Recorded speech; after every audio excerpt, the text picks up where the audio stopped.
साथियों, loan default के मामले में पिछले कुछ दिनों से एनबीएफसी कंपनियां अपने लोन डिफॉल्टर पर बहुत ज्यादा मेहरबान है। इस मेहरबानी की वजह क्या है? यानी कि जो लोग टाइमली रीपे कर रहे हैं उनको कोई दिक्कत नहीं, लेकिन वो लोन डिफॉल्टर जो किन्हीं विषम परिस्थिति और आर्थिक हालातों के चलते अपने लोन की ईएमआई का भुगतान नहीं कर पा रहे, उन पर एनबीएफसी कंपनियां बहुत ज्यादा मेहरबान है। लेकिन उनकी जो मेहरबानी है एनबीएफसी कंपनियों की, वो लोन डिफॉल्टर को रास नहीं आ रही है, बिल्कुल भी पसंद नहीं आ रही है। क्योंकि दुनिया में कभी भी एक बात ध्यान रखिए कि आप किसी दुकान पे गए, आपने कोई माल खरीदा, अपना पैसा उधार रख के आ गए, लेकिन कोई आपका मित्र जाता है और उस उधारी की राशि को चुका देता है, तो आप उसे कितना थैंक यू कहेंगे? मानते हैं ना? बस यही हो रहा है एनबीएफसी के अंदर। आप लोन डिफॉल्ट हो चुके हैं, आप ईएमआई भर नहीं पा रहे हैं, आप क्रेडिट कार्ड का मिनिमम ड्यू पे नहीं कर पा रहे हैं, आप लोन की 1, 2, 3 ईएमआई बाउंस कर चुके हैं। लेकिन ऐसी स्थिति में भी आपके हितधारी, आपके पक्षधर, आपके फ्रेंड बनकर एनबीएफसी कंपनी आपके अकाउंट में ईएमआई जमा करा रही है। ऐसा आपके साथ भी हुआ होगा कि आपने पिछले महीने, 2 महीने, 3 महीने से आपने लोन की एक भी ईएमआई नहीं भरी है, लेकिन आपके नंबर पे मैसेज आता है, थैंक यू, आपने लोन की ईएमआई जमा कराई। आप शॉक्ड, यार मैंने कब पैसा जमा कराया? ऐसा क्यों हो रहा है और आप क्यों परेशान हैं? दोनों मुद्दों पर बात करेंगे। ऐसा इसीलिए हो रहा है कि जिन लोगों ने नवंबर, दिसंबर, जनवरी, या फिर दिसंबर से जनवरी, या फिर जनवरी से फरवरी अपनी जो ईएमआई बाउंस कर दी है, उन लोगों का अकाउंट जो है एनपीए में जा रहा था 90 डेज पूरे होने के बाद।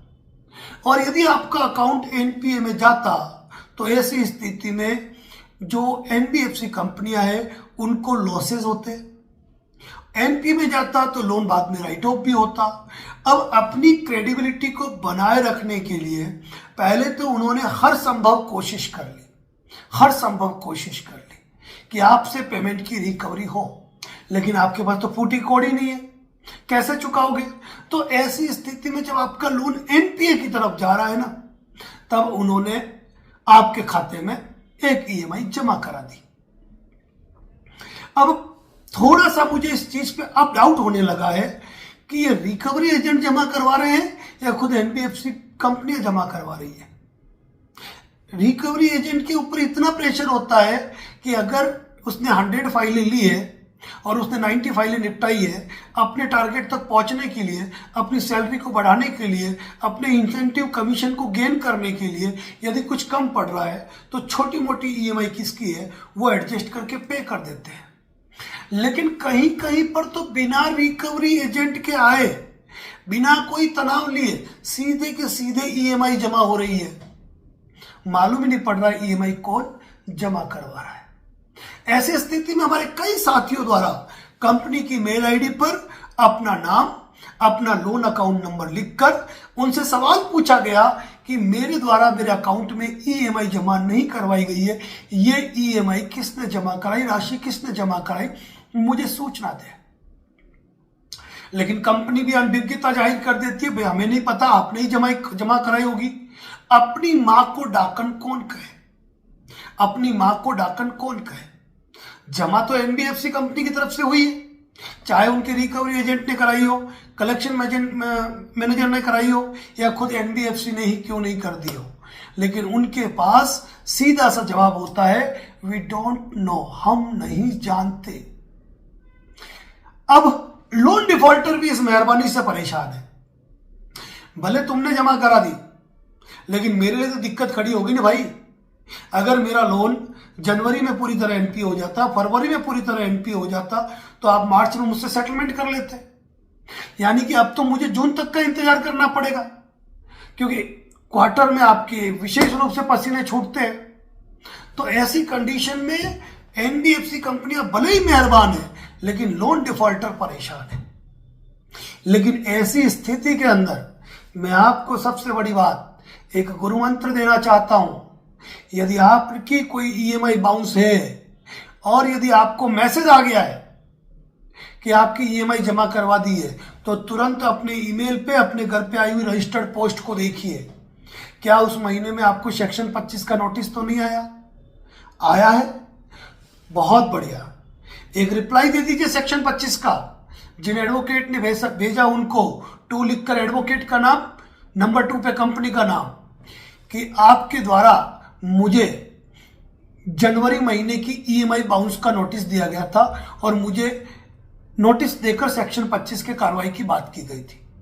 आपके नोटिस की पालना में मेरा पेमेंट जमा हो चुका है, आप जनवरी माह का अकाउंट देख लीजिए। इस कंडीशन में section 25 the payment and settlement act के डिमांड नोटिस की पालना हो चुकी है।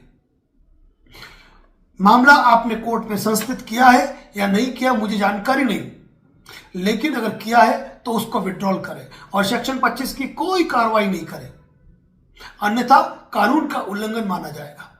ये हुई आपके लिए बेस्ट बात यदि सेक्शन 25 का नोटिस आया है। और यदि आपको लग रहा है कि नहीं ये इलीगल ट्रांजैक्शन है, हम इसको नहीं चाहते हैं, तो आप जो मेल कर रहे हो ना, आरबीआई को साथ में सीसी कीजिए। और आज शाम मेंबरशिप के लिए लाइव है। वो तमाम मेंबर्स जो एडवोकेट नरेंद्र जोशी एसोसिएट पर भरोसा करते हैं, विश्वास करते हैं, जिन्होंने यूट्यूब चैनल की मेंबरशिप ली हुई है, उनके लिए एक विशेष लाइव है। फाड़ू लाए, कबाड़ा लाए, हर वो सवाल का जवाब जो आपके जहन में अटका है। यदि आपने अभी तक मेंबरशिप नहीं ली है ना, तो मेंबरशिप तुरंत लीजिए, क्योंकि अगर आप ये सोचोगे 9 बजे 9:30 बजे मैं 7 बजे लूंगा 8 बजे लूंगा, फिर एक्टिव नहीं हुआ, वीडियो शो नहीं हुआ, तो आप मुझे मत कहना। और आपके कोई भी सवाल है जो आप पूछना चाहते हैं बिंदास रूप से, आप अपना सवाल व्हाट्सएप कर दीजिए। आपका वो सवाल व्हाट्सएप नहीं, सॉरी, कमेंट्स कर दीजिए इस यूट्यूब चैनल पे। आपका वो सवाल आपके मेंबरशिप लाइव के अंदर बिल्कुल क्लियरली आ जाएगा।